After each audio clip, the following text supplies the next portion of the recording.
ពេលដែលថៃចូលដល់ច្រកអានសេះបងប្អូនដឹងឯងនៅថ្ងៃ16 ខែធ្នូថៃចូលដល់ច្រកអានសេះពេលដែលគេចូលគេឈូសរោងលោកតាអ៊ុំ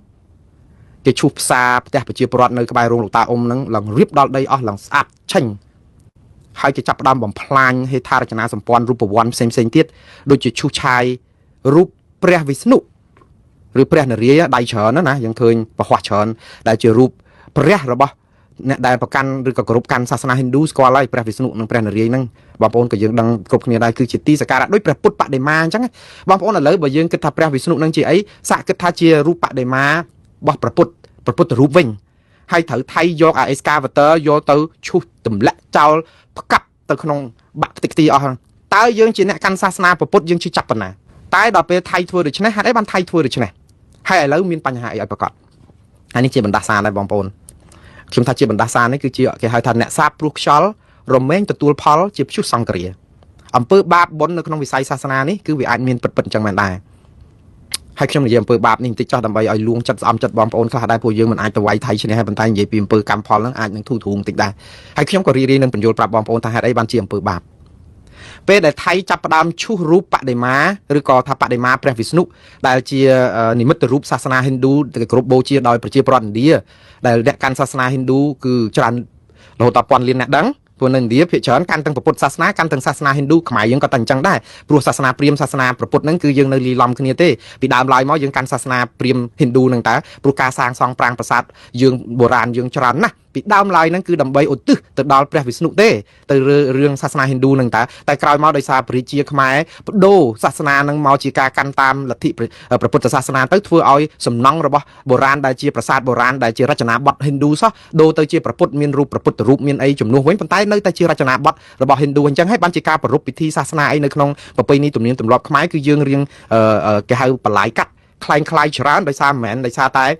ែយើងមិនស្គាល់សាសនាយើងទេយើងសាសនាព្រះពុទ្ធក៏ប៉ុន្តែដោយសារតែទំនៀមទម្លាប់ប្រពៃណីនៃការប្រារព្ធទំនៀមទម្លាប់សាសនាហ្នឹងវាមានដោយទាំងហិណ្ឌូផងដោយទាំងព្រះពុទ្ធផងធ្វើឲ្យយើងច្បោកច្បល់គ្នាហើយក៏នៅតែគោរពតាមអញ្ចឹងធម្មតាទៅគ្រាន់តែថាអ្នកកាន់សាសនាព្រះពុទ្ធគោរពតាមសាសនាព្រាហ្មណ៍ដោយមិនដឹងខ្លួនដោយសារតែមានឥទ្ធិពលយូរហើយឧទាហរណ៍ការជឿទៅលើអរុក្ខអរិយអ្នកតាព្រៃភ្នំការប្រោះទឹកឬក៏ស្ដោះផ្លុំ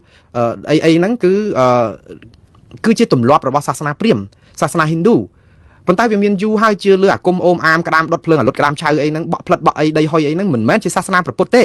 វាជាទំនៀមទម្លាប់សាសនាព្រាហ្មណ៍ទេតាព្រោះយើងជឿបែបហ្នឹងប៉ុន្តែដល់ពេលយើងក្រងស្បង់ចីវរជាព្រះពុទ្ធជាបព្វជិតសម្រាប់សាសនាព្រះពុទ្ធគឺយើងភ្លេចដែរដោយសារតែយើងធ្វើទៅតាមការពេញចិត្តរបស់ប្រសក់ជើងវត្តឬក៏អ្នកដែលគោរពសាសនាទំនៀមទម្លាប់ប៉ុន្តែជាអ្នកកាន់ពុទ្ធសាសនាតែនៅតែជឿលើអាគមអូមអាមដោយសារតែស្ដោះផ្លុំបក់ផ្លិតអីចឹងទៅមានកសែកថាខ្សែអីគាថាអីចងខ្លះចឹងទៅធ្វើឲ្យយើងមានអីមួយថាស្អំចិត្តអីចឹងទៅវាបានផលដូចតែខ្មែរយើងទៅពេទ្យអីចឹងបើថាពេទ្យគ្រាន់តែប្រាប់ថាទៅផ្ទះវិញកុំបាច់លេបថ្នាំលេបអីទៅព្រោះជំងឺហ្នឹងវាអត់មានបញ្ហាអីធ្ងន់ធ្ងរអីទេ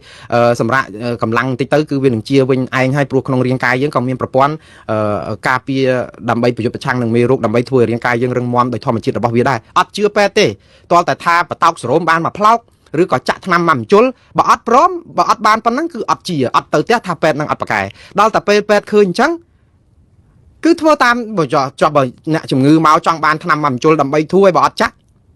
់គេទៅផ្ទះអស់ធ្វើមិនបានលុយអីដើម្បីទទួលទានទៅចិញ្ចឹមជីវិតទៅអានេះគេធ្វើតាមអ្វីដែលយើងចង់បានដូចគ្នាអញ្ចឹងដែរពុទ្ធសាសនានិងព្រហ្មញ្ញសាសនាលាយឡំគ្នាយើងកាន់សាសនាព្រះពុទ្ធតែគោរពបប្រតិបត្តិតាមព្រហ្មញ្ញសាសនាដោយអត់ដឹងខ្លួនប៉ុន្តែសួរខុសហេ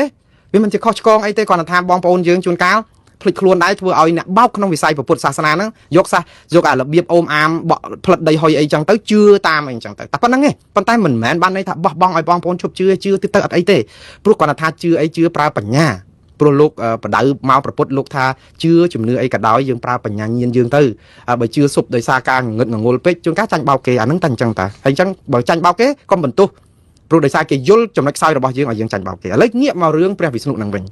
ញនៅលើនៅកន្លែងច្រកអានសេះហ្នឹងមានព្រះវិស្ណុហ្នឹងឈរយ៉ាងដូចថាខែងរែងរងនៅទីនោះនៅក្នុងដែនអធិបតេយ្យរបស់កម្ពុជាប៉ុន្តែពេលដែលថៃចូលវាយដល់ច្រកអានសេះភ្លាមអ្វីដែលថៃត្រូវរំលាយគឺរោងលោកតាអ៊ុំទី2គឺត្រូវតែឈូសឆាយរូបបដិមាព្រះវិស្ណុហេតុអីបានថៃធ្វើដូច្នេះថៃមានគំនិតទុច្ចរិតណាស់បងប្អូន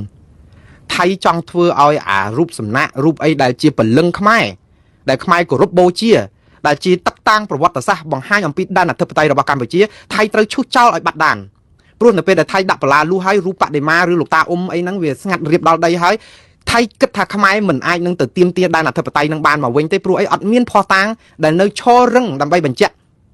អាហ្នឹងហើយបានខ្ញុំថាមួម៉ៅរឿងយើងមិនព្រមប្តឹងគេនៅពេលដែលមានភស្តុតាងជំងឺនេះហើយដល់ពេលឥឡូវនៅសល់តែរូបថតទេ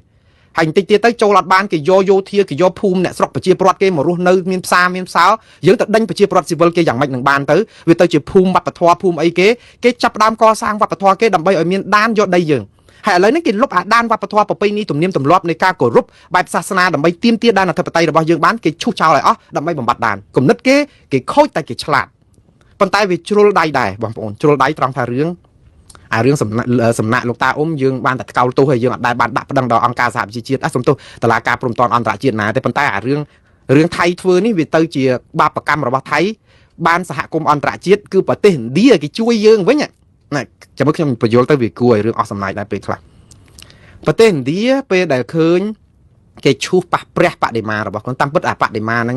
អ្នកដែលប្រជាពលរដ្ឋខ្មែរយើងក៏នាំគ្នាដែលគ្រប់ពុទ្ធសាសនាតែលាយជាមួយហិណ្ឌូហ្នឹងក៏ជួយថ្កោលទោសតាំងពីដើមទីមកដែរហើយគាត់ថាឥទ្ធិពលហ្នឹងមិនខ្លាំងដូចឥណ្ឌាទេព្រោះឥណ្ឌាមាន1000លានអ្នកជាងដូច្នេះនៅពេលដែលដំបូងឡើយគឺមានអតីតតំណាងរាស្ត្រឥណ្ឌាមួយរូបគឺហៅរឿងថាប្រមាថសាសនាអញ្ចឹងទៅអញ្ចឹងថៃចាប់ផ្ដើមរៀងដូចញ៉ៃចាប់ផ្ដើមឃ្លីងឃ្លងដល់ស្រាប់តែអស់ពីតំណាងរាស្ត្រហ្នឹងគឺក្រសួងការបរទេសប្រទេសឥណ្ឌាគឺរដ្ឋាភិបាលឥណ្ឌាតែម្ដងគឺកោលទោសអំពើវាយកំទេចព្រះវិស្ណុនៅក្នុងដែនអាកន្លែងមានចំនួនហ្នឹងនិយាយទៅគឺប្រទេសឥណ្ឌាតាមរយៈក្រសួងការបរទេសឥណ្ឌាហ្នឹងគឺចេញសេចក្តីថ្លែងការណ៍កោលទោសអំពើបងប្អូនចាំណាឥណ្ឌាហ្នឹងក៏សម្បើមដែរយើងថាអូខេឥឡូវថាកម្មថៃដែលបានឥណ្ឌាជួយប៉ុន្តែឥណ្ឌាខ្លួនឯងហ្នឹងក៏ចាក់ខ្សែសម្បើមដែរពីរឿងចំនួនព្រំដែនក៏អត់ខ្វល់រឿងចំនួនព្រំដែនយើងទេគាត់ខ្វល់អារឿងព្រះវិស្ណុឯណាអញ្ចឹងនៅពេលដែលគាត់ចេញសេចក្តីថ្លែងការណ៍នៅក្នុងសេចក្តីថ្លែងការណ៍ចេញពីម្សិលមិញហ្នឹងគឺរដ្ឋាភិបាលឥណ្ឌានិយាយថាទង្វើសកម្មភាពហ្នឹងគឺជាអំពើប្រមាថសាសនាព្រះវិស្ណុដែលគោរពបូជាដោយប្រជាពលរដ្ឋច្រើនលានអ្នកនៅលើពិភពលោកជាពិសេសគឺប្រជាពលរដ្ឋឥណ្ឌាហ្នឹងដែលមិនអាចទទួលយកបានទាំងអស់